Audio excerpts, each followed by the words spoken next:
Good morning আমার YouTube family, কেমন আছো সবাই? আশা করছি খুব ভালো আছো, আর আমিও তোমাদের ভালোবাসায় একটু ভালো আছি। কদিন শরীরটা খুব খারাপ ছিল বলে ব্লগ ভিডিও করতে পারিনি, আর মেয়েটারও খুব অসুস্থ, গায়ে টায়ে সব অ্যালার্জি বেরোচ্ছে। আমার না, আমার মনার বেরোচ্ছে, আসলে গায়েটায় অ্যালার্জি বেরোচ্ছে, খুব খারাপ অবস্থা। এই একটু ঘুমিয়েছে বলে আমি দেখি একটু ভিডিও করা যাক, তাই জন্যই ভিডিও করছি।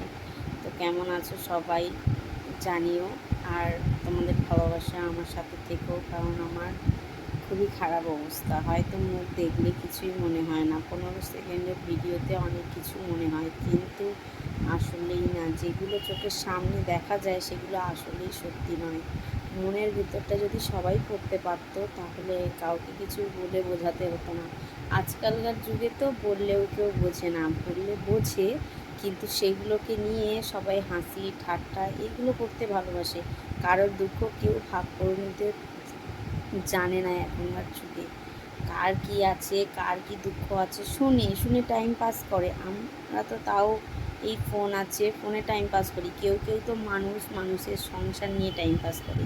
এর সংসারের অশান্তি লাগায়, ওর সংসারে অশান্তি লাগায়, সেই সব নিয়েই হচ্ছে মানে অশান্তি পাকায়। এইসব পরিবেশে মানে থেকে থেকে তো এমন হয়ে গিয়েছে, কারোর সাথে আর আমার কথা বলতেই ইচ্ছে করে না। আমি নিজের মতন থাকতেই পছন্দ করি। আর আমার সোশ্যাল মিডিয়াতে আসার কারণ হচ্ছে এটাই, আমি খুবই মানে একাকিত্ব বোধ মানে ভাবি, তাই জন্য আমি এইটাতে এসছি আর এখানেই থাকতে চাই। আর এটা নিয়েই আমি ব্যস্ত থাকতে চাই। আমার সারা দিনের এদিক ওদিক করার থেকে একে উল্টো কথা, ওকে পাল্টা কথা জবাব দিতে দিতে তো আমি সত্যিই খুব মানে খুব খারাপ বোধ করি নিজেকে নিজে। ওই জন্য আমি এসব থেকে অনেক দূরে চলে আসতে চাই, আর আমি আমার সোশ্যাল মিডিয়া নিয়ে আমি একটু ভালো থাকতে চাই। কে কী বললো তাতেই তাদের অসুবিধা, যাচ্ছি না, পরচর্চা করছি না, এগুলোতেও তাদের অসুবিধা। বন্ধুরা, এই অবধি, আবার দেখা হবে নেক্সট ব্লগে। টাটা, বাই বাই, সবাই সুস্থ থেকো, ভালো থেকো। বড়দেরকে জানাই প্রণাম, ছোটোদেরকে বুক ভরা ভালোবাসা।